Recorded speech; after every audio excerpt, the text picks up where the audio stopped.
Arda Güler'in Leganes maçı performansı. Marca gazetesi maçtan sonra ne yazdı? Jose Mourinho'nun transfer raporu. Hangi oyuncuları istiyor? La Liga'dan Arda Güler paylaşımı. Mourinho, Vinicius Junior ile ilgili kararını verdi. Real Madrid'in bir sonraki hazırlık maçı kimle ve saat kaçta? Kenan Yıldız'dan kötü haber. Real Madrid'den haberler, Arda Güler'den haberler. Hepsi ve daha fazlası bu videoda olacak. Hazırsanız başlayalım. Hepinize merhabalar dostlar, hoş geldiniz. Arda Güler dünkü hazırlık maçında inanılmaz oynadı. Benim içimin yağları eridi arkadaşlar. Gerçekten Toni Kroos, Modric, hatta Xabi Alonso vari bir performans sergiledi. İnanılmaz paslar attı. Real Madrid bir challenge yaptı. Sezon öncesi yoğun geçiyorsa gülümse. Bir kağıda bunu yazdılar. Arda için yoğun geçiyormuş, o yüzden gülümsüyor. Evet, bir film sitesi Jose Mourinho belgeselinden ilk fragmanı yayınladı. Fragmanda Fenerbahçe kariyerinden görüntü bulunmuyormuş arkadaşlar. Çok da umurumuzda sanki. Denzel Dumfries Real Madrid'e katıldı ve ilk selfiesini çekti. Real Madrid'de bunu paylaştı ve Dumfries'in ilk açıklaması: burada Real Madrid'de olmak,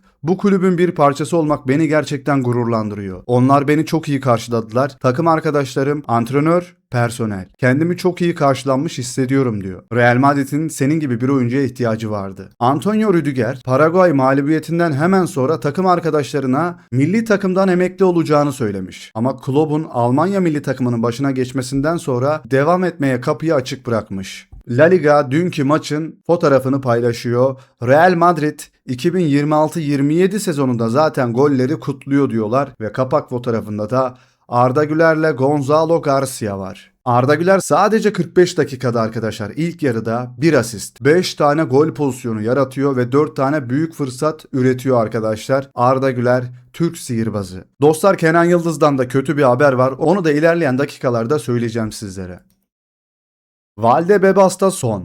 Real Madrid antrenman maçının ikincisinde farka gidiyor. 4-1 Leganes'i yeniyorlar. Valverde, Gonzalo, Naim ve Mastantuono golleri atıyor. Şu kendi kalesine gol attı arkadaşlar. Pulido da 59. dakikada gol atıyor. Arda Güler'imizin dediğimiz gibi bir tane asisti var. Real Madrid Vinicius Junior için Arsenal'dan 160 milyon euro istiyor. Vinicius Junior gerçekten pahalı bir futbolcu. Ama Mourinho oyuncunun gitmesini istemiyor. Jose Mourinho bugünün genç oyuncularına uyum sağlamam gerekiyor. 23 yaşındaki Frank Lampard bir adamdı. Bugünün 23 yaşındaki oyuncuları ise adam değil, hala çocuk. Jose Mourinho haklı mıydı? Yani evet arkadaşlar, genç oyuncular böyle biraz uçuk kaçık takılıyorlar. Mesela Yamal. Ama ben mesela Arda'da böyle bir uçuk kaçıklık görmüyorum. Arda Güler de adam gibi bir çocuk arkadaşlar, öyle diyelim. Bu 16. Şampiyonlar Ligi'ni getirecek, bunu hayal edin diyor. Arda Güler'i kadroya yazmışlar. Ama Valverde sağ bek olmaz ve bu stoper hattıyla hiçbir şey olmaz, onu söyleyeyim. Evet, AS gazetesi de paylaşmış. Kamavinga topla beraber çıkarken Arda'yı nişanlıyor. Yani bu kadar önün boşken gidip Arda'yı vurman, bile bile oğlum o topu adamın içinden geçmez lan. Yani çok garip bir adam arkadaşlar. Gerçekten yani seviyoruz ediyoruz da olmuyor abi Kamavinga'yla.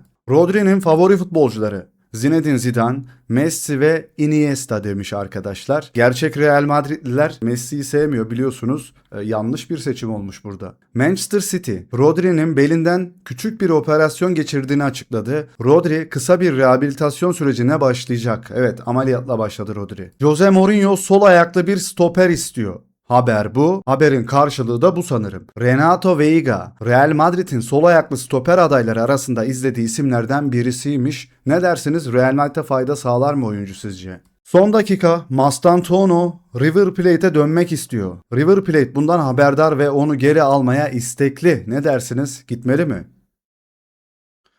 Jose Mourinho Real Madrid yönetimine Vinicius Junior yeni sözleşme imzalamasa bile takımda tutmalarını söylemiş. Ya bu kadar çok seviyor Vini'yi, bilmiyorum arkadaşlar. Yine bir kaset olayı mı geliyor acaba? Bu arada dostlar, bu videoyu gerçekten 1000 like'ı geçirelim. Bir türlü geçemiyoruz. Bu videoda belki geçeriz. Like attıktan sonra kanalıma abone olursan çok mutlu olurum. Sonraki dostluk maçı, hazırlık maçı Fiorentina ile cumartesi günü İspanya saatiyle 18.00'da. Bizim saatimizle akşam 7'de bu maç. Birlikte izleriz arkadaşlar. İlk ciddi maçı olacak Real Madrid'in. Bakalım Arda Güler neler yapacak? Artık ilk 11'de olacak mı demiyoruz. Neler yapacak diyoruz. Liverpool, Barcola'yı kadrosuna katmadığı takdirde Real Madrid forması giyen Brahim Diaz için bir hamle yapacak. Vallahi Brahim Diaz Liverpool bilemiyorum. Thiago Pitarch ve Trent. Ya Thiago sakatlanmış ya. Arda Güler ve o maestro saçı arkadaşlar. O saç ona uğurlu geldi. Gerçekten başka gözüküyor arkadaşlar. Tam bir maestro oldu. Tam bir orkestra şefi oldu. Arda Güler King diye paylaşılıyor arkadaşlar. Yine maç içinden görüntüleri Arda Güler'in. Bu da Leganes maçı, kameralara yansıyan görüntüler ve fotoğraflar arkadaşlar. Arda Güler'in Instagram'da paylaştığı fotoğrafları da bunlar. Bir kaptanlık bandı şu kola yakışır ya. Arda Güler Valverde'ye çok güzel bir asist yaptı. Bir tane de ayak dışıyla Trivela ile böyle bir pas attı.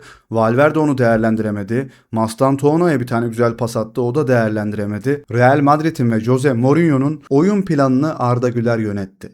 Nazar değmesin, çok iyisin adamım. Herkes paylaşıyor arkadaşlar Arda'yı. Trivela'yı yazmışlar. Gerçekten Fenerbahçe'deyken de böyle bir Trivela pası vardı. Çok güzel bir golle sonuçlanmıştı o pozisyon. Aynı pası gördük bu maçta da. Evet, tek kelimeyle mükemmel diyorlar. Gerçekten garip gözüküyor saçıyla falan. Bak dedim arkadaşlar size, imaj her şeydir Real Madrid'de. Zaten iyi futbolcuysanız imaj her şeydir. Ama iyi futbolcu değilseniz istediğiniz her şeyi yapın, yine de olmaz. Evet, Arda Güler yine Sami Khedira ile paslaşıyor ve AS gazetesi de bunu artık haber yapıyor. Ben bunu bir hafta önce söyledim neredeyse. Arda ile Khedira arasında güzel bir uyum var. Güzel bir hoş sohbet var.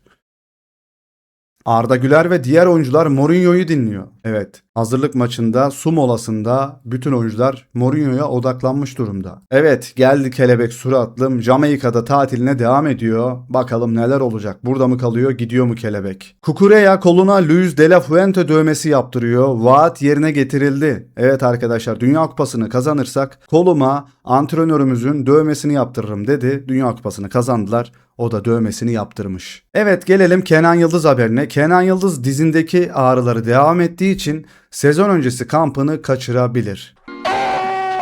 Yani ya ameliyat ol şu dizinden ya da gerçekten tam anlamıyla dinlen bu şekilde. Haberi yapan La Gazzetta dello Sport. Yani Kenan'a da yazık oldu, bilmiyorum arkadaşlar. Nasıl düzelecek, nasıl olacak bilmiyorum. Chelsea Xabi Alonso yönetiminde çıktığı ilk hazırlık maçını 6-4 kazanmış. Bayağı da gol yemişler. Fazla gol atmışlar ama çok yemişler ya. Evet, Marca gazetesi de bu hazırlık maçını yazmıştı. Mourinho 2.0 dönemindeki ilk büyük zafer. Leganes'i 4-1 mağlup etti diyorlar. Ve şuradaki yazıları okuyacağım. Eksikliklere rağmen yıldızlarla dolu bir orta saha ile sahaya çıkan Real Madrid etkileyici bir performans sergiledi. Arda Güler hücum orta sahasını yönetirken Camavinga ve Valverde merkezde görev aldı. Diziliş 4-2-3-1'di ve teknik direktörün imzasını taşıyan belirgin bir özelliği vardı. Her iki stoperde adam markajı yaparken Asensio forvete yapışık kalmış, Huijsen ise hücum orta saha oyuncusunu markaj altına almıştı. Ancak Mourinho ilk yarıda teknik alana neredeyse hiç ayak basmadı ve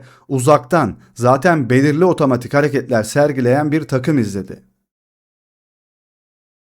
Gonzalo Garcia her top kaybından sonra sahada yüksek pres uygularken Mastantuono sağ kanattan sürekli bir tehdit oluşturdu ve erken bir atak faulle engellendi. İlk fırsat Arda Güler'in pasıyla geldi ancak ilk kez kaptanlık yapan Valverde topu temiz bir şekilde gole çeviremedi. Bir sonraki fırsatı da kaçırmadı, golle sonuçlandı o pozisyonda. Marka'nın yazdığı haber de buydu arkadaşlar. Evet dostlar, bir videonun daha sonuna geldik. Eğer videomuz hoşunuza gittiyse like attıktan sonra lütfen hype haklarını kullanmayı unutma. Lütfen artık 15.000 abone olmak istiyoruz. Abone olmak ücretsiz. Abone olduktan sonra bildirim zilini açarsan çok sevinirim. Sonraki videolarda görüşmek üzere. Kendine çok iyi bak. Hoşça kal. Bay bay.